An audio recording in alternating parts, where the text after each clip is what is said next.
showing you how to make finger nibblers or little carnivorous flowers. You'll notice on the foam ball that there's a seam that runs all the way around the outside. I place a mark at one point along the line, and halfway around the other side of the ball I place another, and then I draw a line between the two about a quarter of the width of the ball away from the seam. That provides a guideline for cutting out a wedge from the ball, and that will form the mouth. Once the wedge is removed, then you can paint the outside of the flower.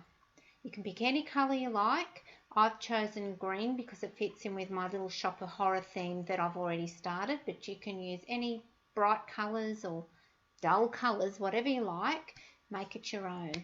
So the first coat I like to use a glass because that helps prevent my sticky fingers from removing the paint, so I can do a full coat without my fingers interfering. Once it's dry, then we can do a few more coats, and then I like to dry it upside down on some paper. It's not touching anything then, so that's a good way to do it. So once that's completed and all the white has been removed, we do the inside of the mouth. I like to use a brush to dab the paint into all the little nooks and crannies, and I keep going until all of the white is removed. Once that's dry, I use a pencil to draw the lips in around the outside of the mouth. Once that's done, I take a fluorescent colour and I fill it in all around the outside, and then I paint the gums around the inside of the flower. Once that's dried, I take a yellow fluorescent paint and a thin brush, and then I draw around the outside of the lip. It helps to highlight it. I start off thinly, and that provides a nice guide for me for when I get a bit more liberal with more paint, and that way I'm not making bigger messes with more paint. So as you can see here, it's going on nicely.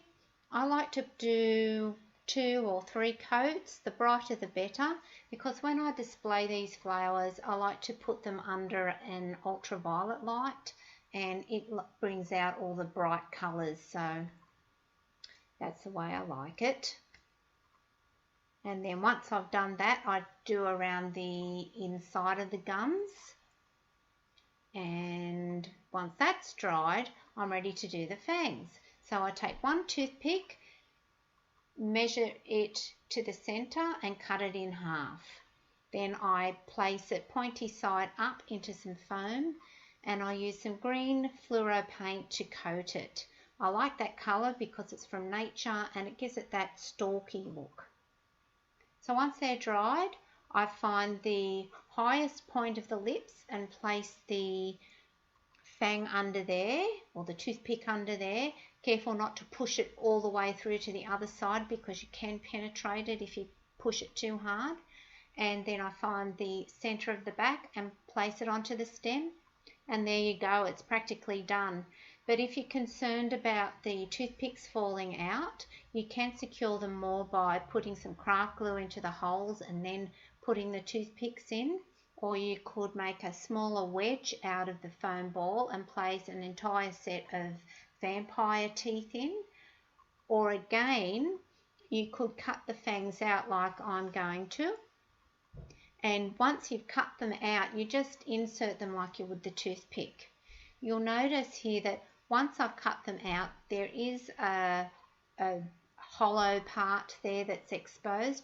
When you put that into the flower, you make sure that faces to the inside and that the solid side faces to the outside. So that's what it should look like. I still prefer the toothpick look. It might be a bit more dangerous looking, so I make sure I keep that away from the hands of children, or so dogs can't access it. That's what it looks like with the ultraviolet light. Happy Halloween, everyone!